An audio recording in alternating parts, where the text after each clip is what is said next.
हमने हर दौर में तकदीस रिसालत के लिए जानों की बाजी लगा करके वक़्त की तेज हवाओं से बगावत की है। तोड़कर सिलसिला रस्म सियासत का फसूं फकत एक नाम मोहम्मद से मोहब्बत की है। ले शौक से नाम सहाबा का कर चर्चा आम सहाबा का। घर तलब है तुझको जन्नत की तो पल्ला थाम सहाबा का। कुरान को खोल देख जरा है फर्ज इकराम सहाबा का। इस्लाम पे अपनी जाने दी ये था इस्लाम सहाबा का। हो कोता है नजर तनकीस न कर तो देख इमाम सहाबा का। नबियों के बाद हर उम्मत में ऊंचा है मकाम सहाबा का। यारा छट दे सारे झगड़ियानू आ मिल के सहाबा दी तारीफ करिए। इना वास्ते लफ्ज़ां नू वुज़ू करा के दिल इना वास्ते बसीत करिए। जिना तन मन धन आका तो वार दिता आसीगी ओना नाल प्रीत करिए। इल्ताब ज़माना दीवाना मस्ताना आके हसीन सिद्दीक करिए। किताब के लिए दावत देता हूँ पीरे तरीक़त रहबर शरीयत यादगार इस्लाम हज़रत मौलाना अब्दुल माजिद सिद्दीकी साहब को नारे तकबीर नारे तकबीर। सहाबा को अल्लाह ने जो अज़मत अता फरमाई, आज का वली है, गौस है, कुतब है, अब्दाल है, वो सहाबी के पांव के नीचे लगे हुए गर्द के एक जर्रे के मकाम को भी नहीं छू सकते।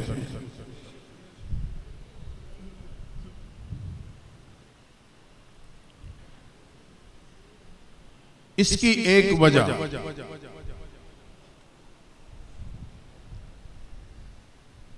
वो पैगंबर अलैहिस्सलातु वस्सलाम की सोहबत है।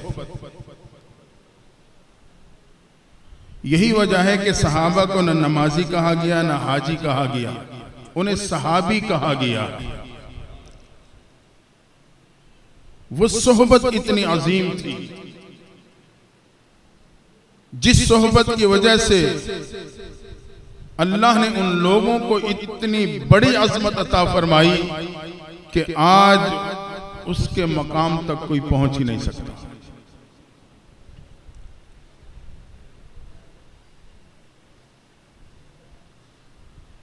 तो इसके साथ साथ एक बात अर्ज कर दूं कि नेक सोहबत इस पुरफितन दौर में मेरे और आपके ईमान की हिफाजत के लिए बहुत जरूरी है।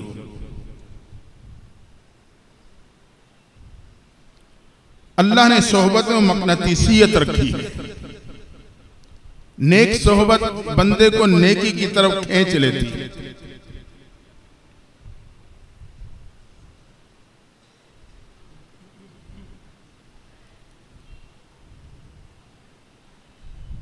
हजरत मुफ्ती शफी साहब रहमतुल्लाह ताला अलैह फरमाते हैं कि मैंने इस शेर पे कभी कभी गौर किया करता था। यक जमाना सोहबत बाउलिया बेहतर सद साला ताअत बेरिया, कि एक लम्हा नेक सोहबत का वो 100 साल बेरिया इबादत से भी बेहतर। तो कहते मेरे जहन में ये बात आती थी, शायद ये शायर का गुलू है। शायर जरा अपने जुमलों में अल्फाज में गुलू से काम ले लेते। कहते मैं हजरत अशरफ अली थानवी रहमतुल्लाह ताला अलैह की खिदमत में गया, मुर्शिद के पास गया, उनके सामने उन्होंने यही बात रखी कि हजरत मुझे लगता है किसी शायर का गुलू है। तो उन्होंने फरमाया कि नहीं, मैं तो ये कहता हूं कि नेक सोहबत का एक लम्हा 100 साल बेरिया नहीं बल्कि लाख साला बेरिया इबादत से भी बेहतर है। हज़रत मुफ्ती शफी साहब फरमाते हैं कि मैं और ताज्जुब में पड़ गया। कहते फिर बाद में हजरत ने तहकीकी जवाब दिया। फरमाया वजह यह है कि सोहबत के अलावा बाकी नेक आमाल की कोई गारंटी नहीं है। बलम बिन बावरा की 300 साल बेरिया इबादत को खत्म कर दिया गया। कहते उनकी कोई गारंटी नहीं, लेकिन नेक सोहबत की गारंटी मौजूद है। महबूब पैगंबर ने फरमाया, हुम रिजालुन ला यश्का जलीसुहुम, ये वो लम्हात हैं जिसमें बैठने वाला कभी महरूम नहीं होता। और उलमा ने लिखा है, असल महरूमी वो मौत के वक्त कलमे से महरूमी है। मालूम हुआ कि नेक सोहबत का असर यह है कि मौत के वक्त उससे कलमा यकीनन नसीब हो जाएगा। तो सहाबा की आजमत इस सोहबत के अमल की वजह से अल्लाह ने इतना बड़ा मकाम अता फरमाया। तो हमें चाहिए कि हम इस पुरफितन दौर में नेक सोहबत में जुड़े। जैसे अब आप हजरात बैठे हैं मस्जिद के माहौल में, दीनी माहौल, अपनी नस्लों को जोड़े।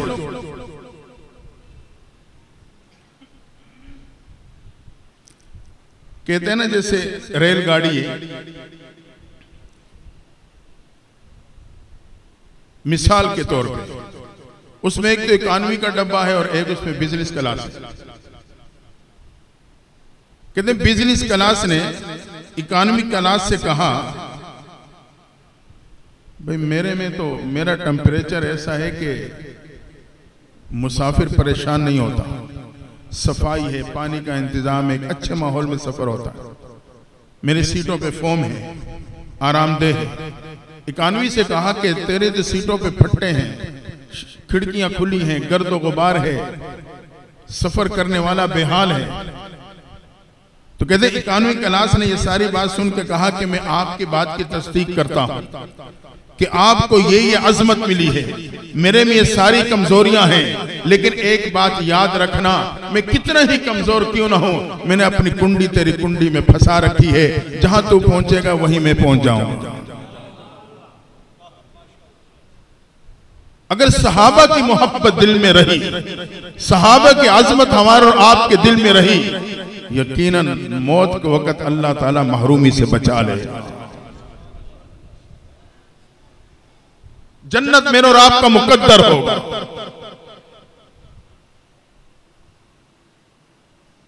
एक तो हम ऐसे माहौल से जुड़ने की कोशिश करें, अल्लाह हमें भी अजमतें देगा। दूसरी बात है कि सहाबा को इस सोहबत के नतीजे में जो नेमत मिली वो थी खौफ खुदावंदी। सहाबा के दिल अल्लाह के खौफ से भरे हुए थे। यही वजह है कि हमारा अकीदा, अंबिया मासूम है, सहाबा महफूज हैं। इस सोहबत के नतीजे में जो खौफ खुदा दिल में महबूब पैगंबर ने भरा, उसका नतीजा यही था। तो हम और आप भी इस प्रोग्राम से ये बात पल्ले बांध के जाएं, नेक सोहबत को अपनाएंगे और दिल में अल्लाह का खौफ बिठाएंगे। हजरत सिद्दीक अकबर रजी अल्लाह तआला अन्हु हमारे सिलसिले नक्शबंदी के सुरखाब है, वहां से सिलसिले का आगाज होता है। उलमा से आपने सुना हुआ है, रास्ते पे चलते हुए एक जानवर को दरख्त के नीचे बंधा हुआ देखा, कदम रोके, मुखातिब हुए जानवर तो कितना खुशकिस्मत है, सायदार दरख्त के नीचे जिंदगी गुजार जाएगा, कोई हिसाब किताब ना होगा। काश सिद्दीक तेरी जगह पे होता जिससे हिसाब किताब न लिया जाता। बाग में दाखिल हुए, चिड़िया को चहचहाते सुना, मुखातिब हुए, कितनी खुशकिस्मत है, सबट टहनियों पे चहचहाते जिंदगी गुजार जाएगी। काश कि सिद्दीक तेरी जगह पे होता जिससे हिसाब न लिया जाता। कभी फरमा दे काश में घास का तीला होता जिससे जानवर खा के खत्म कर देता। कभी कहते काश के मैं ईमान वाले के बगल का बाल होता जिसको वो तोड़ के फेंक देता, क्योंकि बगल के बालों को हाथ से तोड़ना मसनून है। ये उनकी कैफियत थी और मकाम क्या था। मस्जिद नबी का माहौल है, सहाबा का मजमा है। महबूब पैगंबर ने फरमाया, सहाबा ये बताओ आज तुम्हारे में से कौन सा शख्स रोजे की हालत में है? पूरे मजमे पे सन्नाटा थारी। एक सिद्दीक अकबर खड़े हो गए, महबूब रोजे की हालत में हूँ। फरमाए सिद्दीक बैठ जाओ। फरमाए सहाबा वो कौन है जो किसी बीमार की बीमार पुरसी करके चला हो? निगाह नबूवत ने वही मंजर देखा, मजमा खामोश है। फिर सिद्दीक अकबर तने तनहा खड़े हैं। फरमाए महबूब बीमार की बीमार पुरसी करके आया हूँ। फरमाए सिद्दीक बैठ जाओ। आपने तीसरा सवाल किया, सहाबा वो कौन सा शख्स है जो किसी जरूरतमंद की जरूरत पूरी करके चला हो? पूरे मजमे पे सन्नाटा तारी है। फिर सिद्दीक अकबर तने तनहा खड़े हैं। फरमाए बीमार की बीमार पुरसी करके आया हूँ। फरमाए सिद्दीक बैठ जाओ। चौथा सवाल किया, सहाबा वो कौन है जो जनाजे में शरीक होके आया हो? निगाह नबूवत को वही मंजर देखना पड़ा, मजमे में सिर्फ सिद्दीक अकबर फिर खड़े हो गए। अल्लाह के नबी सल्लल्लाहु अलैहि वसल्लम जनाजे में शरीक होके आ रहा हो। आपने फरमाया मेरे सहाबा मुझे उस जात की कसम जिसके कब्जे कुदरत में मेरी जान है, जिसमें ये चारों सिफात मौजूद हैं, मैं मोहम्मद उसे जन्नत की जमानत देता हूं। जुबानी नबूवत से सहाबा की जुर्मत में जन्नत की जमानत सुनने वाले सिद्दीक अकबर की दिल की हालत ये है, आखिरत की फिक्र में बेकरार, खौफ खुदा की वजह से दिल इस्तिराब की हालत में है। एक मौके पे अल्लाह ने पैगंबर सल्लल्लाहु अलैहि वसल्लम को वही के जरिए से मुनाफिकीन के नाम बतला दिए। आपने हजरत हुज़ैफा को बुलाया जो आपके राजदान सहाबी थे, तमाम मुनाफिकीन के नाम गिनवा दिए। सहाबा समझ गए राजदान को बतलाने का मतलब यह है कि इसको राज में रखना मकसूद है। अब ये तो सहाबा को पता चल गया कि मुनाफिकीन के नाम बतला दिए गए, कौन कौन से हैं ये किसी के इल्म में नहीं।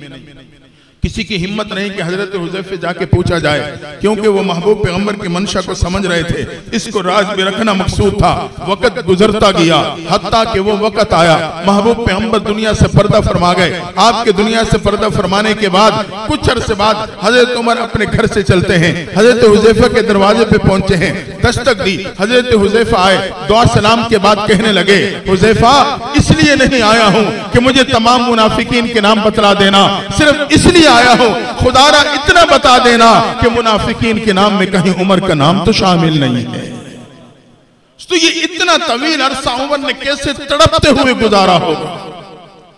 लेकिन पर्दा फरमाने के बाद आपने सोचा कि अब उसे राज में रखना मकसूद नहीं होगा, इसलिए आपने जाके पूछा कि हुज़ैफा सिर्फ इतना बता देना कि उन मुनाफिकीन के नाम में कहीं उमर का नाम तो नहीं। तो क्या कैफियत होंगी सहाबा की। आपने उनके दिलों पे मेहनत करके खौफ खुदा को उनके दिलों में भर दिया था। और याद रखना यही वाहिद वो कैफियत है जो इंसान को अल्लाह की नाफरमानी से बचा सकती है। आज न वजीफों से बच सकते हैं न किसी और तरीके से बच सकते हैं। हमारे मुर्शिद हज़रत मुफ्ती मोहम्मद फरीद साहब रहमतुल्लाह ताला अलैह वो ये बात फरमाया करते थे, अगर गुनाहों से बचना चाहते हो सिवाय इसके कि दिल में खौफ खुदा आ जाए और कोई तरीका नहीं। आज हम दुनिया के कैमरे के आंख से तो डरते हैं, कोई जुर्म करते हुए मुहतात हो जाते हैं। मेरे महबूब पैगंबर ने तो 1441 साल पहले बतला दिया था कि अल्लाह की कुदरत की आंख तुम्हें देख रही है। रात की तारीकी में काले पत्थर पे काले रंग की चींटी की हरकत को रब देख सकता है। अगर मैंने ये खौफ खुदा दिल में बिठा लिया, गुनाहों से महफूज जिंदगी नसीब हो जाए।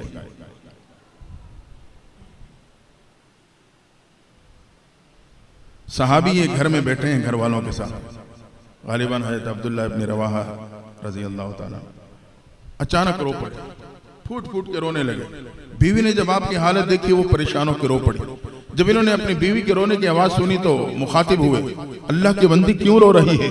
कहा आपको रो के देखकर मैं परेशान होकर रो पड़ी हूँ। फरमाया मैं तो इसलिए रोया, अचानक बैठे हुए मुझे आखिरत का ख्याल आ गया कि क़यामत का दिन होगा, मैदान हशर होगा, पुलिस सिरात कायम होगा, मालूम नहीं मैं पुलिस सिरात से गुजर जाऊंगा या कट के नीचे गिर जाऊंगा।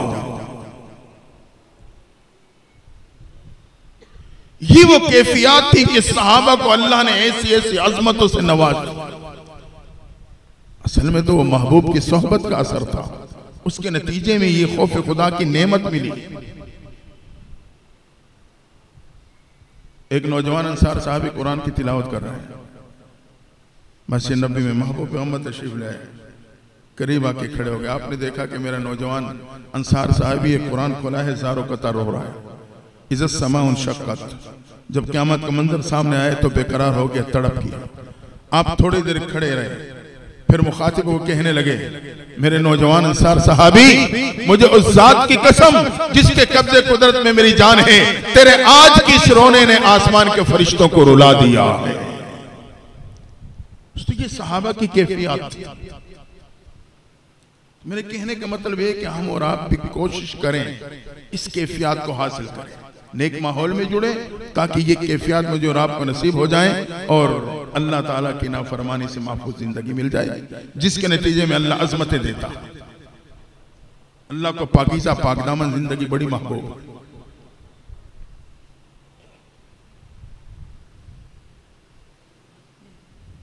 तो इन दो बातों को पल्ले बांधे, नेक सोहबत, खौफ खुदा।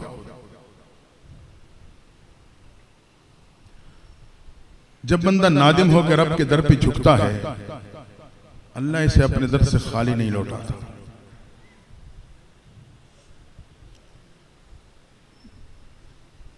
अल्लाह कादिर भी है और कदरदान भी है, कादिर भी है और कदरदान भी है। जिसके दिल में खौफ खुदा आ गया, आंखों से नदामत के आंसू टपक गए, वो रब कादिर है कि उसके तमाम गुनाहों को नेकियों पे बदल दे।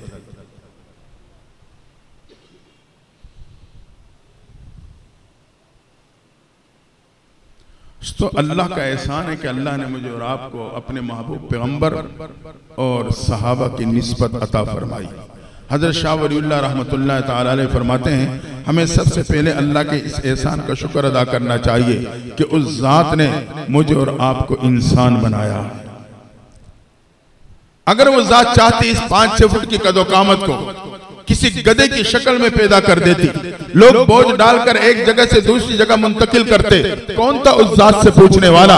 अगर वो जात चाहती इस 5-6 फुट की कदोकामत को किसी बंदर की शक्ल में पैदा कर देती, लोग गलियों में नचाते और तमाशा दिखाते, कौन था उस जात से पूछने वाला। ये उस जात का एहसान और करम है, उसने इस 5-6 फुट की कदोकामत को किसी जानवर नहीं बल्कि इंसानियत की शक्ल दे के अशरफुल मखलूकात में पैदा कर दिया है। फरमाया दूसरे इस एहसान का शुक्र अदा करना चाहिए, सिर्फ इंसान नहीं बनाया बल्कि सही सलामत आज़ार और सलाहियतें भी अता फरमाई। हाँ, आज अगर मेरे और आपकी जुबान में बोलने की ताकत न होती तो मैं गूंगा कहलाता, मेरी आंखों की बीनाई न होती तो अंधा कहलाता, मेरे कानों की सुनवाई न होती तो मैं बहरा कहलाता, मेरी टांग के चलने की ताकत न होती तो लंगड़ा कहलाता, हाथ की ताकत न होती तो माजूर और मफलूज कहलाता, अगर मेरी अकल की ताकत बहाल न होती मैं पागल, दीवाना और मजनून कहलाता। ये उस जात का एहसान है, इंसान बनाए, सही आज़ाद अता फरमा दिए। और फरमाया तीसरी इस एहसान का शुक्र अदा करना चाहिए, सिर्फ इंसान और नहीं और सही आज़ा नहीं, रोए जमीन पर वो इंसान भी बसता है जो मेरे और आपसे मजबूत आज़ा का मालिक, मेरे और आपसे बेहतर सलाहियतों का मालिक, लेकिन उसके बावजूद कुरान ने उसके बारे में कह दिया, वक़ूदुहन्नास वल हिजारा, वो क़यामत के दिन जहन्नम का ईंधन बना दिया जाएगा। फरमाया रब का एहसान और करम है, इंसान बनाया, सही आज़ादी है और फिर अपने महबूब के साथ ईमान की निस्बत भी अता कर दी है। ये उस जात का एहसान और करम। लेकिन सहाबा की जमात वो अजमत पा गई, ईमान की हालत में महबूब को देखा, महबूब की सोहबत मिली, ऐसी अजमत पाई कि क़यामत तक आने वाला इंसान उस अजमत को छू भी नहीं सकता।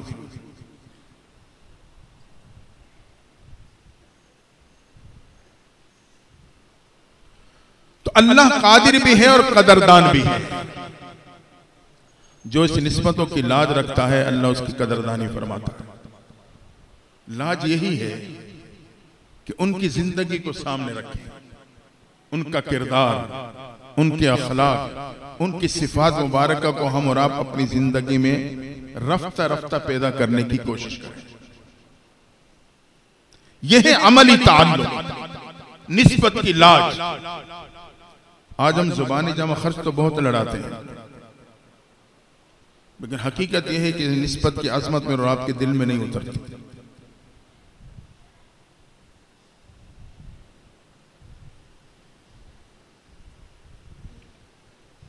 अगर मैंने इस निस्बत की लाज रख ली, सहाबा और अहले बैत की निस्बत की लाज,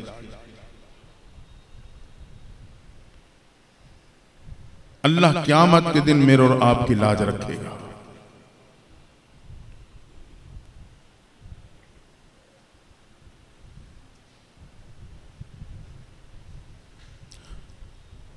तो अल्लाह ताला अपने बंदे की कदरदानी करता है। आज तक गफलत का शिकार रहा, मनमानी मनचाही जिंदगी गुजारी। इस प्रोग्राम से आज ये बात पल्ले बांध के जाएं कि मैं अपने मनमानी मनचाही पे सच्ची तौबा करके सहाबा और अहले बैत के साथ निस्बत की लाज रखते हुए अमली जिंदगी का आगाज करूंगा।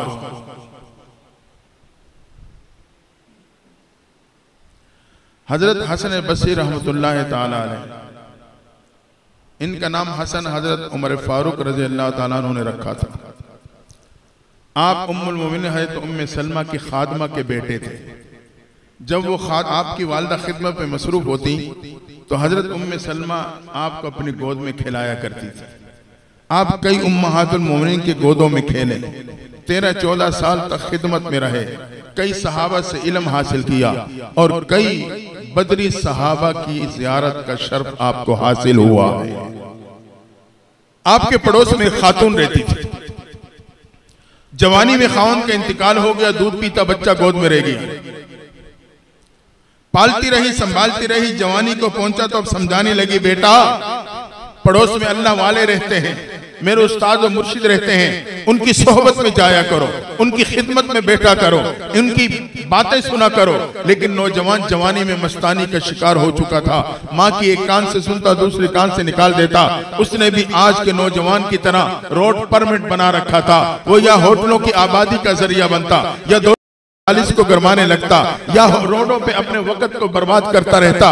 वो माँ की एक कान से सुनता दूसरे कान से निकाल देता। मुख्तसर ये एक दिन जवानी में बीमार हुआ, बीमारी बढ़ती गई बिगड़ती गई, हत्ता कि चारपी पे पड़ गया। इतने अरसे में माँ बुढ़ापे को पहुंच चुकी है। माँ अपने नौजवान बेटे की खिदमत के लिए उसके कदमों में और चारपी के पेंदे की तरफ बैठी है। बाज मर्तबा बीमारी इतना तूल पकड़ लेती है, मरीज को यकीन होने लगता है मेरा बचना मुश्किल। एक दिन नौजवान के दिल में ये बात आ गई, आंखें खोली, कदमों की तरफ बैठे हुए बुढ़िया माँ के चेहरे पे डाली, देख के कहने लगा, अम्मा मेरी एक आरजू तो पूरी कर देना।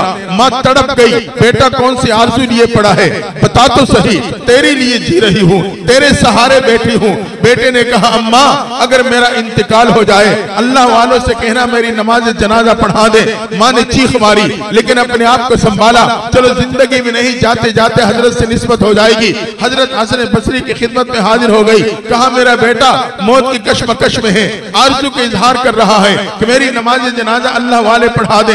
ये सुनना था, हजरत हसन बसरी ने जनाजे से इनकार कर दिया। आप मुर्शिद थे, न इसरार कर सकी न वजह पूछ सकी, परेशानी में कदम पलट के जाने लगी। हजरत ने आवाज दे के वजाहत कर दी, कहा कि मैं उस नौजवान का जनाजा कैसे पढ़ाऊं जो पूरी जिंदगी रब के दर पे आया तक नहीं, रब के दर पे झुका तक नहीं, रब को पुकारा तक नहीं। बाज़ उलमा ने लिखा है हजरत हसन बसरी का ताल्लुक उस उलमा के काफिले से था जिनके नजदीक बेनमाजी का जनाजा नहीं पढ़ाया जाता था। मुख्तसरी की वालिदा परेशानी में वापस लौटी, बेटे के कदमों में आके बैठ जाती है। बेटे ने फिर आंखें खोली, माँ के चेहरे पे डाली, मुसलसल माँ को देखता रहा। माँ समझ गई मैं बेटे की खामोश निगाहें मेरे से किस सवाल का जवाब मांग रही हैं, लेकिन बताऊं तो क्या बताऊं, बताऊं तो कैसे बताऊं। दिल ही दिल में तड़पती रही, मगर बेटे का मुसलसल देखना भी माँ से बर्दाश्त न हुआ।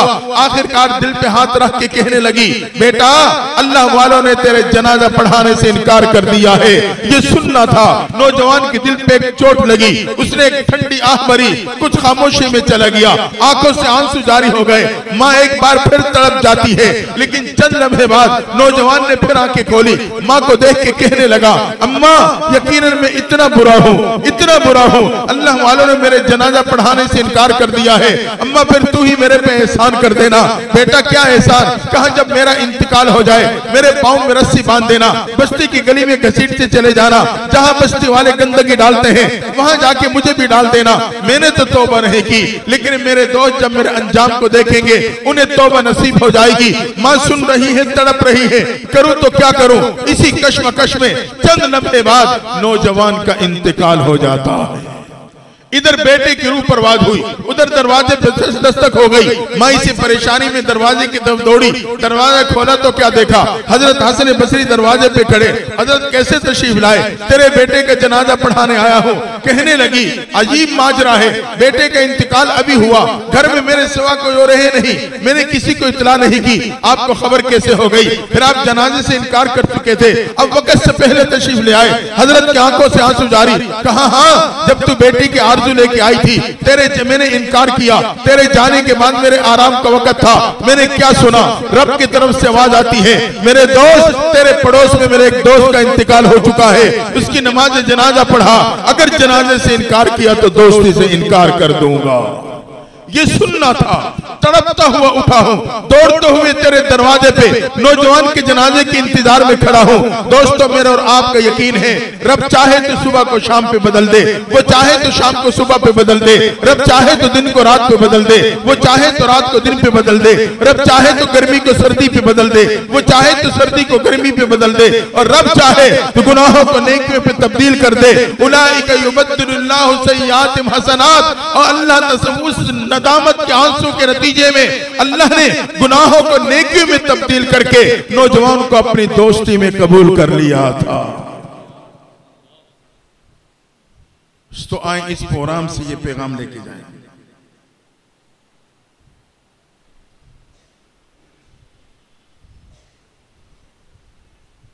अगर इस प्रोग्राम को हम आप अपने पल्ले बांध लेंगे, अज़मत सहाबा की इस प्रोग्राम से, अल्लाह मुझे भी अज़मत अता कर देगा, अल्लाह की दोस्ती नसीब हो जाएगी, रब का ताल्लुक नसीब हो जाएगा। सच्ची तौबा करने से मैं रब से सुलह कर लूंगा। जो अपने रब से सुलह कर लेता है अल्लाह फिर उसे जाया नहीं होने देता, अल्लाह फिर जाया नहीं होने देता। इसलिए अल्लाह से ताल्लुक जोड़े।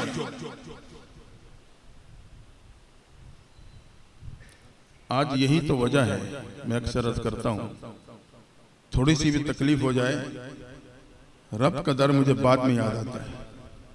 पहले हिसाब किताब खुलवा, फाइल निकलवा, पता नहीं किस किस चक्रों में हम पड़ जाते हैं। वजह यह है कि मेरा ताल्लुक अपने रब से कमजोर हो गया, मेरे यकीन में कमी आ गई। अगर अल्लाह के साथ यकीन वाला ताल्लुक नसीब हो गया, खुदा की कसम दर दर की ठोकरों से बच जाऊंगा। फिर रब के सामने हाथ उठाऊंगा, अल्लाह उठे हुए हाथों की लाज रखेगा, क्योंकि अल्लाह तो दिलों को देखता है। इन्नल्लाह ला यंजुरु इला सुवरिकुम, शक्ल सूरत मालो दो लोग नहीं देखता, वो दिलों को देखता है। अगर इस दिल में रब के साथ यकीन का ताल्लुक जुड़ गया, उठे हुए हाथ अल्लाह ताला कभी खाली नहीं लौटाएगा। हम अल्लाह से ऐसे ताल्लुक पैदा करके तो देखें।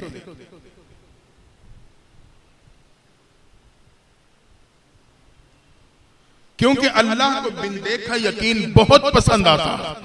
हमने न रब को देखा, न रब के नबी को देखा, न जन्नत, न जहन्नम, न पुलिस रात, न मीज़ान, न आशर, कुछ नहीं देखा। ये तो रब का एहसान है कि ईमान की सूरत में अल्लाह ने मुझे और आपको ये यकीन अता कर रखा। इसको कहते हैं बिन देखा यकीन, और अल्लाह को बिन देखा यकीन बहुत पसंद आता। आप सोचेंगे कितना पसंद आता होगा। बिन देखे यकीन अल्लाह को इतना पसंद आता है कि उस नतीजे में अल्लाह ताला उस ईमान वाले के लिए जन्नत को बिल्कुल सस्ता कर देता, बिल्कुल सस्ता। फिर सोच आएगी कितनी सस्ती हो जाएगी। हमने तो उलमा से सुना है कि दुनिया में उसका ख्याल भी नहीं आ सकता, तसव्वुर ही नहीं कर सकते। मैं बताता हूं अल्लाह जन्नत को कितना सस्ता कर देता है। आप इस यकीन के साथ मुट्ठी जो रब के नाम पे दोगे, अल्लाह उसके बदले में जन्नत दे देगा। फिर मुमकिन है ये इश्काल दिल में आए, क्या जन्नत इतनी कम कीमत है? मुट्ठी जो के बदले में मिल जाती है। याद रखना, जन्नत कम कीमत नहीं, दर हकीकत अल्लाह के यहां अपने बंदे का ये यकीन बड़ा कीमती है। ये जो बिन देखा यकीन है, ये रब के यहां बड़ा कीमती है।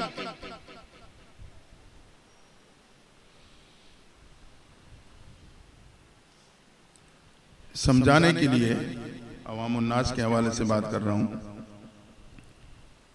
हारून रशीद के हवाले से एक वाक़या है। बिन देखा यकीन अल्लाह के यहाँ कितना कीमती है, ताकि ये बात थोड़ी सी मैं खोल सकूं। कहते हैं मामूल ये था कि दिन के आखिरी हिस्से में वो चहलकदमी किया करते थे दरिया के किनारे पे। एक दिन चहलकदमी के लिए निकले, पीछे उनकी बीवी जुबैदा भी पीछे पीछे होली। थोड़ा सा हारून रशीद आगे बढ़े तो क्या देखा, दरिया के किनारे पे गीली रेत और उस पे बहलोल बैठा है, बच्चों की तरह रेत में मकान बना रहा है। बहलोल ये मजजूबुल हाल था। मजजूब पता है किसको कहते हैं? आज एक बहुत बड़ा अलमिया है हमारे और आपके माशरे में। आपके यहाँ तो अच्छा माहौल होगा, हमारे यहाँ मुल्तान करीब है तो वहां तो बहुत कमजोर माहौल है।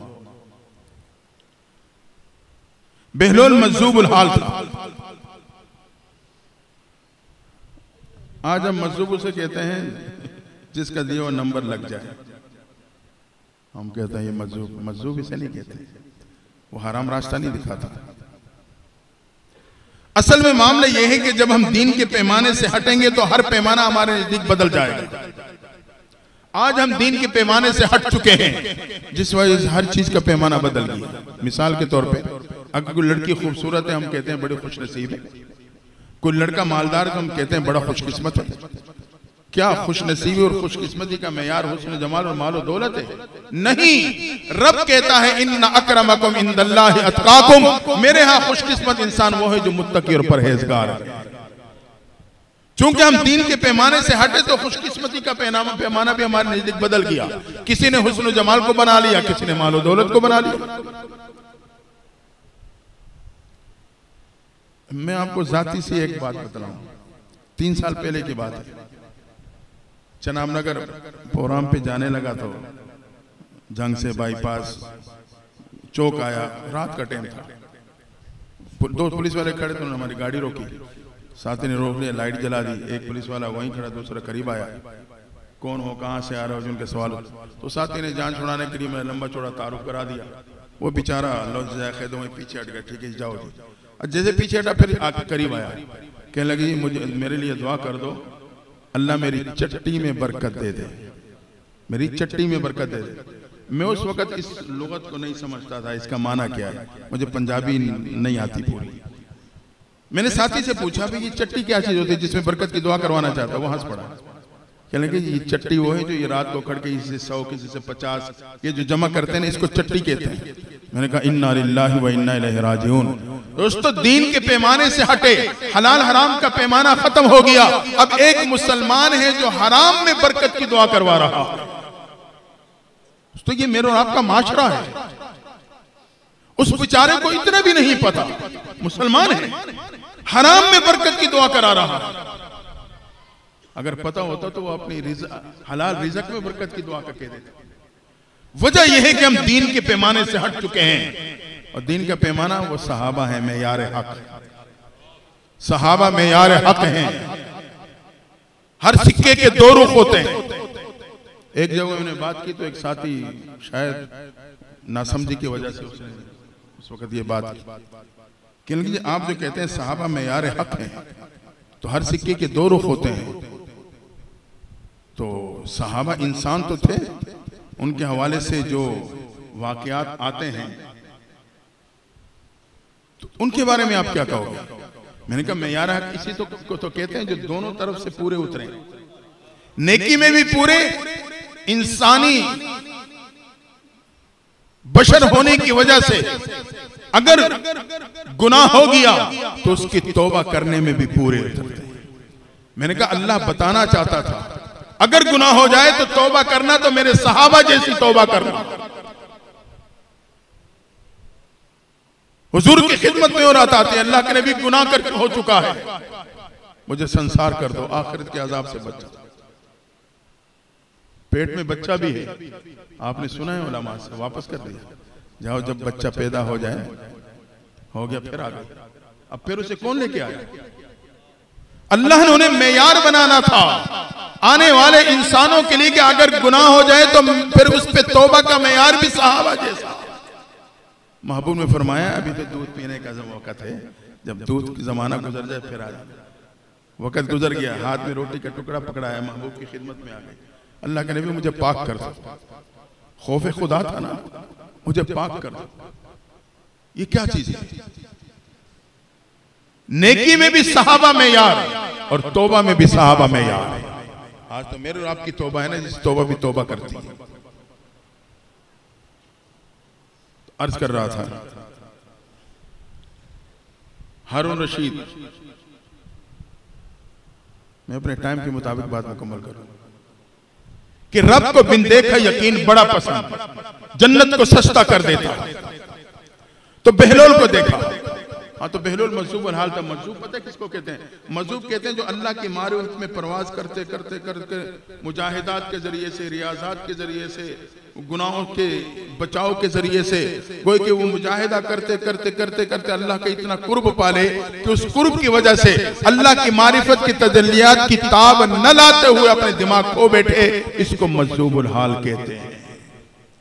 तो वो हारून रशीद से जब भी मिलता तो बड़ी हिकमत भरी मुझे बातें भी किया करता था, नसीहत किया करता था। हारून रशीद भी बहलोल को बड़ी अहमियत देता था कि मजूबुल हाल है। देखा तो बहलोल बैठा है, करीब आए, बहलोल क्या कर रहे हो? उसे देखा हारून रशीद है, कहने लगा जन्नत के मकान बना रहा हूं। हारून ने कहा वाह, जन्नत के मकान बना के क्या करेगा? बेचूंगा। अच्छा कितने के देगा? 1 दिनार का। हारून रशीद ने समझा मजूबुल हाल है, अल्लाह की मोहब्बत में फना, आखिरत की फिक्र में मगन, अपनी कैफियत में लगा हुआ है, कदम बढ़ाए आगे चले गए। इतने में जुबैदा पहुंच गए। बहलोल क्या कर रहे हो? जन्नत के मकान बना रहा हूं। क्या करोगे? बेचूंगा। कितने का दोगे? 1 दिनार का। अच्छा आप समझते हैं बाद किसी की बात हमें समझ नहीं आती कि इसकी हकीकत क्या, हम वैसे उसकी फरमाइश पूरी कर देते हैं यार चलो ये जो कह रहा है ठीक है, उसके हकीकत तक पहुंच नहीं पाते उस वक्त। तो जुबैदा ने भी 1 दिनार निकाला, उसके हाथों में थमा दिया, चले गए। मियां बीवी का राउंड मुकम्मल हुआ, घर पहुंचे, खाना खाए, नमाजें पढ़ी, सो गए। तवज्जो करना, उसी रात हारून रशीद ने ख्वाब देखा, जन्नत का मंजर है, आबशारे हैं, मरगुजारे हैं, खूबसूरत किस्म के नहरें जारी, बेहतरीन किस्म के महल्लात हैं। अचानक जन्नत के फ्रंट लाइन पे नजर पड़ती है, सुर्ख याकूत का बना हुआ एक हसीन महल खड़ा है। नजर पड़ी तो निगाहें जम गई, सोचने लगा इतना खूबसूरत महल अल्लाह ने किसके लिए बनाया होगा, करीब जाके तो देखूं। जब करीब जाके देखा तो नजर ने, निगाहों ने क्या देखा? उस महल पे जुबैदा का साइन बोर्ड लगा हुआ था, बेटे जुबैदा। हैरान, मेरी बीवी का महल इतना हसीन। इरादा किया अंदर दाखिल होकर देख लूं, बीवी का महल है। कहते हैं जब अंदर दाखिल होने लगे तो गेट पे खड़े उस फरिश्ते सिक्योरिटी गार्ड ने हारून रशीद को रोक लिया। जब उसने ख्वाब में रोका तो आंख खुल गई। अब जैसे आंख खुली तो पसीने पसीने, गुमसुम, बेकरार, परेशान, डिप्रेशन के शिकार कि हारून तूने तो अपनी किस्मत पे टांग मार दी, सब कुछ तबाह कर दिया, मौका तेरे हाथों से निकल गया। अपने आप को कोस रहा है, बेकरार है, डिप्रेशन का शिकार है, सारा दिन इसी कैफियत में गुजरा और चहलकदमी का वक्त आया तो तन्हा बगैर इतला के अकेले निकल गए। चहलकदमी करते करते अल्लाह की शान, बहलोल को उसी जगह पे फिर पा लिया। जान में जान आने लगी, कल नहीं तो आज सही। कल 1 दिनार का था, 100 दिनार का होगा। या एक ज़िम्नन बात अर्ज कर दूं, आज मेरे नौजवान की एक सोच है बहुत खतरनाक है। वो सोच ये है माल है तो सब कुछ है। दोस्तों ये सोच बंदे को रब से तोड़ देती है। माल है तो सब कुछ है नहीं। हजरत अली के घर में सोने और चांदी के ढेर हैं, देख के फरमाने लगे या बैज़ा या सफरा गुर्रा गैरी, ए सोने और चांदी किसी और को धोखा देना, हम तो महबूब पैगंबर के दरसगाह के पड़े हुए हैं, हम उनकी सोहबत याफ्ता हैं, उनकी तरबियत याफ्ता हैं, धोखा किसी और को देना। तो आज मेरे नौजवान की एक सोच है जो बहुत खतरनाक, माल है तो सब कुछ है, ये वो सोच है जो रब से तोड़ देती है। नहीं, रब की रजा है तो सब कुछ है। वरना माल दौलत के होते हुए बहुत सी नेमतों से महरूम। समझाने के लिए, माल के जरिए से मैं दवाई खरीद सकता हूँ, सेहत नहीं खरीद सकता। माल के जरिए से ऐनक बनवा सकता हूँ, बीनाई नहीं ले सकता। माल के जरिए से किताबें ला सकता हूँ, इल्म नहीं ला सकता। माल के जरिए से नरम गरम बिस्तर खरीद सकता हूँ, मीठी नींद नहीं ले सकता। और माल के जरिए से मैं मुलाजिम तो रख सकता हूँ, लेकिन बेटा नहीं ला सकता। बहुत सी चीजें हैं माल के होते हुए मैं महरूम। हारून रशीद देखा, कल नहीं तो आज से करीब आया। बहरौल क्या कर रहे हो? ये जन्नत के मकान बना रहा हूँ। क्या करोगे? बेचूंगा। जान में जान पड़ गई कि काम बन गया। अच्छा बताओ कितने का दोगे? बहरौल ने कहा, हारून आज इसकी कीमत पूरी दुनिया की सल्तनत है। हारून की कदमों से तो जमीन खिसक गई। बहरौल ये क्या कह रहे हो? कल इसकी कीमत 1 दीनार थी, आज पूरी दुनिया की सल्तनत जो इंसान की ताकत से बाहर है। बहरौल ने कहा, हारून कल अल्लाह पे बिन देखा एतमाद किया गया था, इसलिए अल्लाह ने जन्नत को सस्ता कर दिया था। आज तो सब कुछ देख के आ रहा है। अब अगर जन्नत चाहता है तो पूरी दुनिया की सल्तनत ले आ। तो बिन देखा यकीन में रब को बड़ा पसंद है, बड़ा पसंद। आए सहाबा की ये सिफत अपनी जिंदगी में लाएं कि अल्लाह के साथ पुख्ता यकीन का ताल्लुक पैदा करें। पुख्ता यकीन। मेरे टाइम में 5 मिनट है, उसमें एक और बात कर दूं इसी हवाले से। बात इधर चल पड़ी, मैं अब इसको पूरा कर दूं। एक छोटी सी भेड़ी पे 8-10 घर थे। उसमें एक मियाँ बीवी थे, बे औलाद थे। अपनी मदद आपके तहत अपना छोटा बहुत जो जमींदारा था वो करते थे। अल्लाह की शान, एक दिन उनका गधा था वो मर गया, जिसपे वो सामान रख के इधर से उधर ले जाते थे। अब बीवी परेशान। शाम को जब खावंद आया, रोते हुए कहने लगी, हमारा तो गधा मर गया है, अब हम तो खुद कमजोर हैं, कोई करने वाला नहीं, अब किस तरह होगा? उसने कहा, अल्लाह की बंदी क्यों परेशान होती है? अल्लाह ने मारा है ना, रब ने मारा है, हमने तो नहीं मारा। इसमें मेरी तेरी कोई भलाई होगी? खैर समझाने पे बीवी खामोश हो गई। अल्लाह के चंद दिन गुजरे तो एक कहते हैं वो मुर्गा पाला, वो कुत्ता पाला हुआ था जमींदारे पे, जैसी जरूरत होती है वो मर गया। अब जब खावंद आए तो चीखती चिल्लाती, उन्होंने फिर समझाया, भाई ये अल्लाह की तरफ से, इसमें हमारे और आपकी कोई भलाई होगी। खामोश हो गई। तो कुछ दिन गुजरे, मुर्गा एक घर में पाला हुआ था वो मर गया। अब बीवी संभलती नहीं, रोती है, चीखती चिल्लाती है कि तुम बात नहीं मानते हो, जाओ कहीं को पता कराओ, कोई हिसाब किताब कुछ तो करो। लेकिन उसने, अल्लाह के बंदे ने उसे समझाया, हौसला दिया कि देखो अल्लाह की तरफ से इसमें मेरी तेरी कोई खैर होगी। खैर बीवी खामोश आ गई कि बात तो इसने माननी नहीं। रब की कुदरत देखें। कुछ अरसे बाद उस भेड़े वाले की एक पुरानी दुश्मनी थी। दुश्मनों को मौका मिला, उन्होंने हमला किया रात के वक्त, सब कुछ लूटा, जो जिसने मुजाहिद को उसे मार दिया और घर लूट के चले गए। जिस घर से कोई आवाज आती वो समझ जाते घर वाले घर मौजूद है, हमला कर देते। सुबह जब उठे ये मियाँ बीवी बाहर निकले, घर बस्ती बर्बाद, तो क़यामत बर्पा है, ये क्या हुआ?